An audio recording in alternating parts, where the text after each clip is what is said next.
자, 혹시 모를 구멍을 메우는 것은 물론 고등 내신 수능까지 커버하는 완전 학습 그래머. 자, 이번 강의는 부정사의 의미상의 주어입니다. 자, 지금 교재 자체가 조금 내용이 마음에 들지 않아서 제가 조금 수정을 해놨어요. 여러분들도 똑같이 좀 바꿔주세요. 자, 맨 위에 뭐라고 써있냐면 부정사의 의미상의 주어라고만 써있는데 그 옆에 주어를 따로 구분하여 쓰는 경우라고 써주세요. 자, to 부정사의 의미상의 주어를 따로 구분하여 쓰는 경우라고 제목을 좀 바꿔주시고요. 그 다음에 밑에 내용에 to 부정사가 행하는 동작이나 상태의 주체를 to 부정사의 의미상의 주어라고 한다라고 나와 있는 옆에 내용들은 모두 그냥 삭제해주세요. 그냥 지워주세요. 알겠습니까? 자, 그러면 이제 여러분들이 제목을 바꾸셨으면 제가 위에서부터 설명하는 게 아니라 맨 밑에 있는 밑에 항목을 먼저 설명을 드릴게요. 자, 밑에도 제목을 좀 바꿔주세요. 투부정사의 의미상의 주어를 쓰지 않는 경우 이렇게 쓰지 마시고 투부정사의 의미상의 주어를 따로 구분하여 쓰지 않는 경우라고 써주십시오. 알겠나요? 자, 그러면 이제 핵심이 뭐냐? 이 문법을 이해하는 데 있어서 핵심은 의미상의 주어라는 말을 여러분들이 이해를 하느냐 하지 못하느냐. 자, 문법은 무조건 외우는 게 아니에요. 외우는 게 필요하지만 그 암기 이전에 반드시 토대가 돼야 되는 게 이해입니다. 우리가 정말 의미상의 주어란 말을 정말 자주 쓰는데 막상 의미상의 주어가 뭐니?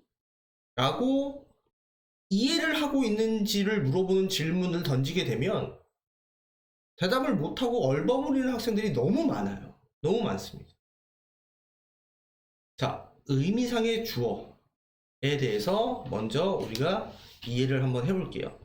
자, 여기에 밑에 필기를 하면서 가볼게요. 여기에 study라는 동사가 있다고 쳐볼게요. 자, 동사가 있습니다. 이렇게. 자, 그러면 동사는 그 앞에 행위의 주체인 누굴 원해요? 주어를 원하죠. 뭐 예를 들면 여기에 주어로 I라고 쓸 수도 있고 뭐 glass라고 쓸 수도 있겠죠. 그래서 이 주어에 따라서 뭐 여기에 3인칭 단수 S가 붙기도 하고 뭐 하기도 합니다. 자, 그 다음 동사 뒤에는 그 동사가 요구하는 예를 들면 이 동사가 1형식 동사다, 2형식 동사다, 3형식 동사다, 4형식 동사다, 5형식 동사다. 그래서 그 문장의 동사가 어떤 구조를 원하는지에 따라서 뒤에 나오게 되는 문장의 성분들이 있죠. 예를 들면 1형식 동사 같은 경우에는 문장 성분은 더 이상 필요하지 않아요. 2형식 같은 경우에는 뭐가 필요합니까? 보어가 필요하죠. 3, 4, 5는 공통적으로 목적어가 필요하고 4형식 같은 경우에 목적어가 2개 필요하기도 하고 5형식은 목적어가 목적격 보어가 필요하기도 합니다. 자, 어찌 되었든 동사 뒤에는 보어나 목적어가 이렇게 나열될 수 있어요. 그 다음 이렇게 마침표가 찍히는 게 아니라 또 지워도 상관없는 흔히 얘기하는 수식어구가 들어가서 문장이 더 길어질 수 있는 것이죠. 이게 우리가 일반적으로 보게 되는 영어 문장의 모양이에요. 그러니까 간단히 말하면 주어가 나오고 동사가 1부터 5까지 있고 뭐 보어나 목적어가 5가지의 모양으로 나열이 되고 또 수식어도 나올 수도 있고요. 이해하셨나요? 이해하셨어요? 자, 이 상태에서 여러분들이 예를 들면 자, 내가 공부한다 영어를 열심히 라는 문장을 영작을 해볼게요. 자, I study English hard 이렇게 했어요. 그러면 주어가 I고 study가 동사로 공부하다고 목적어고 English가 나왔고 꾸며주는 동사를 수식해주는 hard라는 부사가 나와 있어요. 자, 근데요 우리가 이런 문장을 만들기 원해요. 나는 영어를 열심히 공부하기를 원해 라는 문장을 만들고 싶어요. 그러면 우리는 나는 원해 이렇게 씁니다. 그죠? 그러면 여기에다 뭘 쓰길 원하냐? 영어를 열심히 공부하기를 원해 이렇게 써야 되잖아요. 그죠? 자, 근데 사전을 찾아보시면 여러분들이 영어를 열심히 공부하는 것이라는 목적어가 될 수 있는 단어가 없잖아요. 그러니까 우리가 이미 배웠던 문법 중에 하나인 동사에다 to를 붙여서 목적어 자리인 명사 자리에 쓸 수 있게 하는 투부정사라는 문법을 활용을 하는 것이죠. 근데 그거는 원래 있는 동사를 가지고 만든다는 거예요. 즉, 여기 뒤에다가 공부하다 영어를 열심히 이렇게 쓴 다음에 얘가 주어고 얘가 동사고 지금 내가 원하는 거 여기서 목적어가 돼야 되니까 여기에다가 문법을 가미해서 to study English hard 이렇게 해서 투부정사의 명사적인 용법으로 요 네모칸이 이 네모칸이 명사가 돼서 목적어를 할 수 있게끔 만들어주는 게 바로 부정사의 명사적 용법이라는 문법이잖아요. 문법이잖아요. 자, 근데 제가 여러분들한테 말씀드리고 싶은 건 뭐냐면 지금 이 to study English hard라는 이 표현은 뿌리가 어디에서 나오는 거예요? 출처가 어디냐는 거예요. 출처가 얘잖아요. 동사, 목적어, 그 다음에 부사인 수식어. 즉 투부정사는 to 플러스 동사 원형. 원래는 어디에서 나왔다는 얘기예요? 동사에서 나온 거예요. 동사에다 to를 붙인 거죠. 그러니까 얘가 원래는 동사였다라는 거죠. 그러면 잘 생각해 보세요.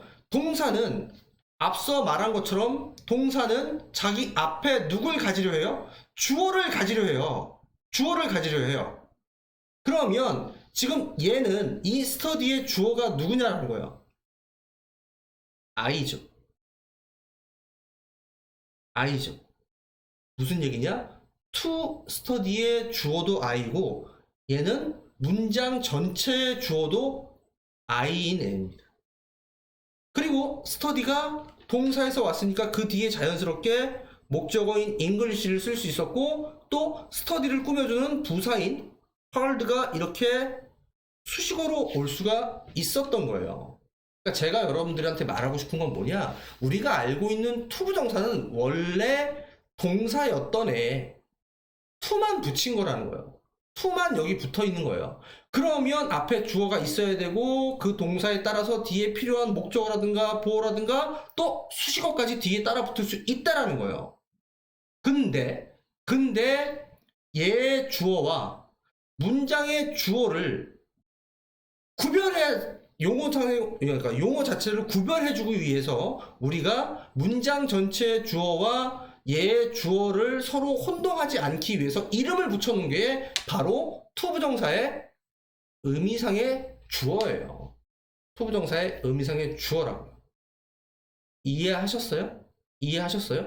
그러니까 앞으로 여러분들은 투부정사로 만들어진 이 덩어리를 볼 때 항상 이 동사에 대한 주어가 문장에 있을 것이고 이 동사가 요구하는 뒤에 목적어나 보어 이 동사가 요구하는 수식어가 뒤에 나오는 이 덩어리가 보여야 하는 것입니다. 이해하셨어요? 이해하셨습니까? 그래서 여기에 제목을 봤더니 to 부정사의 의미상의 주어를 따로 구분하여 쓰지 않는 경우 이 경우는 크게 두 가지가 있어요. 어떤 경우냐? 의미상의 주어가 문장의 주어나 목적어와 같은 경우. 자, 첫 번째, 굳이 의미상의 주어를 따로 쓰지 않아도 되는 이유는 경우 첫 번째는 문장의 주어와 목적어와 같은 경우. 그 다음, 의미상의 주어가 굳이 쓸 필요가 없는 막연한 일반인인 경우. 이 두 가지가 있어요. 첫 번째, 두 번째. 자, 예문을 통해서 볼게요. 자, 그녀는 예상해요. 기대해요. 뭐 하는 걸 기대하냐? Join the photo club. 사진 동아리에 가입하는 것을 원해요. 자, 원래는 얘가 동사였겠죠. She joined the photo club이겠죠. 그녀는 사진 클럽에 합류하다 라는 문장이었겠죠. 근데 지금 이 투부정사가 to가 붙어서 전체 문장에 무슨 자리에 들어가 있어요? 주어, 동사, 목적어 자리에 들어가 있죠. 그죠? 자, 근데 다시 한번 말하지만 얘 뿌리는 join 하다라는 동사에서 왔죠. 이 join 때문에 뒤에 포로 클럽이라는 사진 동아리라는 목적어가 올 수 있었죠. 자, 근데 얘는 동사였잖아요. 그러면 동사면 이 앞에 주어가 있어야 되는데 문장을 써놓고 봤더니 얘 의미상의 주어와 문장 전체의 주어가 결국 같더라. 근데 굳이 여기다 또 she를 쓸 필요가 없더라. 그래서 이런 경우는 따로 써주지 않는 거, 따로 구분하여 쓰지 않는 것 뿐인 거예요. 그래서 여러분들이 자꾸 오해를 하는 게 뭐냐면 의미상의 주어, 투부정사의 의미상의 주어는 모두 문장 내에 있어요. 있습니다. 그걸 아셔야 돼요. 얘도 한번 볼게요. 얘도. 자, 나는요 믿어요. 자, 네가 결백하다라는 걸 믿어요. 네가 죄가 없다. 이노센트, 순진 무고한, 결백한, 죄를 짓지 않은 이라는 표현이죠. 그러면 얘는 지금 오형식 구조가 돼서 전체 문장의 성분을 분석해 보면 you가 목적어고 얘가 목적격 보어예요. 하지만 또 여기서 보세요. to be의 비동사 얘는 동사에서 왔죠. 이형식 동사니까 결백한이라는 보어가 와 있어요. 그러면 얘의 주어가 문장 안에 이미 있었다고요. 목적어 자리에. 즉 당신이 결백하다라는 걸 믿는 거죠. 네가, 얘가 주어처럼 읽게 되잖아요. 네가 결백하다는 것을 믿다 이렇게 되는 거죠. 이해되셨나요? 이렇게 의미상의 주어가 이미 문장에 있는 문장 전체의 주어나 문장 전체의 목적어와 이미 같아서 문장에 나와 있기 때문에 따로 구분하여 써주지 않은 것 뿐입니다. 이해하셨어요? 자, 이 경우 마지막 경우를 한번 볼게요. It's hard to work out every day. 자, it's hard.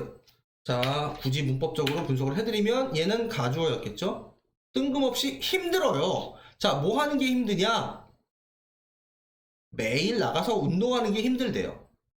그러면 이렇게 만들어진 이 투부정사는 전체 문장의 진주어, 즉 주어의 역할을 하고 있어요. 하지만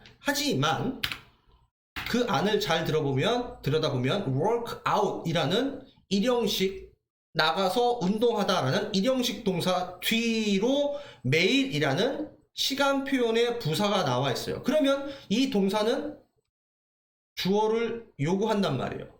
자, 근데 이 문장에서는 이 말이 모든 사람한테 다 통하는 거예요.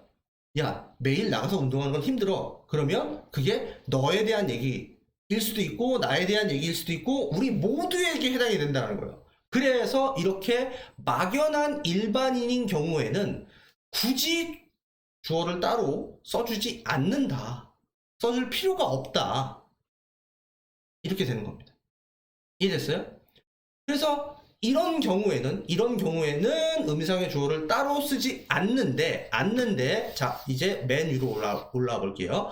의미상의 주어를 반드시 따로 구분하여 쓰는 경우는 의미상의 주어를 이렇게 따로 써야 되는 경우는 아까의 반대겠죠.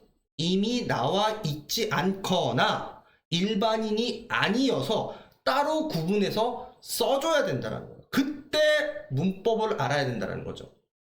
즉 이때 따로 구분하여 써주는 방법은 두 가지가 있어요. 여러분들은 이미 알고 있어요. 자, 투부정사 앞에 플러스 목적격을 쓰거나 of 플러스 목적격을 쓰게 되면 얘가 뒤에 나오는 투부정사에 대한 의미상의 주어의 역할을 하죠. 주어의 역할. 그러니까 얘를 주어처럼, 얘가 주어고 얘가 동사인 것처럼 읽어주면 된다는 거예요. 자, 한번 볼게요. This English book, 이 영어 책은요 too difficult, 어려워요. 만약에 for미가 없다라면 그냥 읽기 어려워요. 그러면 얘의 의미상의 주어는 그냥 일반인이에요. 모든 사람들이 다 읽기 어렵다는 거예요. 근데 내가 여기다 for미를 썼다라는 건 다른 사람들은 모르겠는데 내가 읽기에 어려워요 라고 반드시 이 투부정사에 대한 주어로 나를 구분하여서 쓰고 싶었던 거예요. 근데 주어를 여기 있는 전체 문장의 주어처럼 똑같은 형태로 만약에 여기를 I 이렇게 써버리면 투부정사의 주어와 전체 문장의 주어가 구별이 안 되잖아요. 구별이 안 되잖아요. 그래서 문법 규칙으로 만든 거예요. 니네가 투부정사의 주어를 따로 쓰고 싶으면 이 둘 중에 하나를 쓰거라. 이렇게 만들어진 겁니다. 이해하셨어요? 자, 다시 밑에 한번 볼게요. It is impossible. 불가능하대요. 우리 인간들이 to live without air. 자, 공기 없이 사는 것은 불가능해요. 자, 공기 없이 사는 게 불가능한 건 인간뿐만 아니라 동물들도 있고 모든 지구상에 있는 모든 생명체는 다 공기 없이 사는 건 불가능하죠. 근데 여기다 따로 이렇게 써줬어요. 그래서 누구가 라고 따로 써준 거죠. 즉 인간이 라고 따로 써준 겁니다. 얘도 보세요. It is important. 중요합니다. 자, 어른들이 보호하는 게, 아이들을 보호하는 게 중요해요. 얘가 없었으면 그냥 우리 모두에게 해당되는 말이에요. 아이들을 보호해주는 건 중요해요. 자, 근데 for adults를 써서 어른들이 아이들을 보호해주는 게 중요해요. 이렇게 따로 써준 거죠. 이해하셨나요? 이해하셨나요? 자, 밑에 설명을 읽어볼게요. It for to 구문에서 it은 실제 의미를 지니지 않는 가주어. 가주어. 그 다음 투부정사는 진주어. 얘네가 진주어. 얘가 바로 오늘 우리가 배우고 있는 부정사의 의미상의 주어를 따로 쓴 경우에 해당하는 거죠. 자, 계속 읽어보면 투띠리는 뭐뭐 하는 것이라는 의미를 가지는 진주어. 자, it은 가주어, 투띠리는 진주어, for 띠리는 투부정사의 행동을 주체적으로 의미상 주어라고 부른다. 가주어 이 다음에 형용사가 형용사 서술어가 진주어를 설명한다. 흔히 쓰이는 형용사 서술어는 이런 구조로 자주 쓰이는 애가 difficult, easy, possible, impossible, important가 있다. 자, 근데 for 플러스 목적격만 있는 게 아니라 of 플러스 목적격도 있어요. 자, of 플러스 목적격의 예문을 볼게요. 자, it is very generous. 매우 인자해. 의미상의 주어니까 주어처럼 당신이 to say so. 그렇게 말하는 것. 은 매우 인자해. 이거 읽어볼게요. It was very rude. 매우 무례해. 의미상의 주어인 당신이 그렇게 말하는 것. 누구한테? 그 나이 드신 노인분에게 그렇게 당신이 말하는 것은 매우 무례해. 이렇게 되는 거죠. 됐어요? 자, 이렇게 of 플러스 목적격을 쓰게 되는 경우는 어떻게 되냐?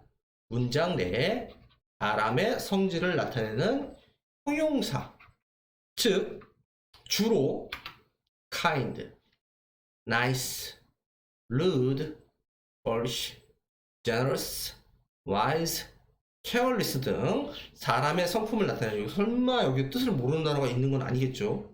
있으시면 외워야 되고요. 이런 식의 사람의 성품, 성질을 나타내는 형용사가 있을 때는 전치사 for를 쓰면 안 되고 of 플러스 목적격을 써야 한다라는 문법 규칙이 있어요. 그래서 왜 그러냐면, 굳이 이유를 설명을 드리냐면, 우리가 전치사 of 같은 경우는 동격의 의미가 있어요. 동격의. 즉 인자한 분은, 인자한 게 너고 너가 인자하다. 즉 성질을 나타내 줄 수 있기 때문에 동격의 of가 있기 때문에 그래요. 그러면 여기서는 왜 for를 쓰냐? 대상입니다. 대상. 중요한데 그 중요한 대상이 누구냐? 어른이다. 불가능한데 그 불가능한 대상이 누구냐? 인간이다 라고 대상을 밝혀주는 것 뿐이에요. 알겠어요? 그래서 이걸 쉽게 이해하는 방법은, 사람의 성품을 나타내는 경우가 어부잖아요. 그러면 나머지 모든 경우는 다 for다. for 플러스 목적격이다 라고 알고 계시면 돼요. 이해되셨죠? 이해되셨죠? 자, 다시 처음부터 정리를 해볼게요. 자, 우리가 투부정사의 의미상의 주어는 모든 문장에 다 있어요. 첫 번째, 이미 문장의 주어로 나와 있는 경우. 두 번째, 이미 목적어로 나와 있는 경우. 세 번째, 굳이 쓸 필요가 없는 일반인인 경우. 네 번째, 따로 써야 돼서 for 플러스 목적격으로 쓴 경우. 다섯 번째, 문장 내에 사람의 성품을 나타내주는 형용사가 등장해서 따로 쓸 때 of 플러스 목적격으로 쓰는 경우. 무슨 말인지 알겠어요? 그래서 제가 얘를 지운 이유가 뭐냐? for 플러스 목적격과 of 플러스 목적격만 투부정사의 의미상의 주어다라고 잘못 알까봐 그런 거예요. 모든 투부정사는 문장 내에 주어를 갖고 있어요. 이미 있거나 아니면 for 플러스나 of 플러스로 따로 써주거나 이렇게 받아들이셔야 된다는 얘기예요. 이해하셨습니까? 이거 되게 중요한 개념이기 때문에 여러분들한테 제가 지금 아주 장시간 투자해서 차근차근 설명을 드린 거예요. 알겠죠? 자, 수업 여기까지입니다.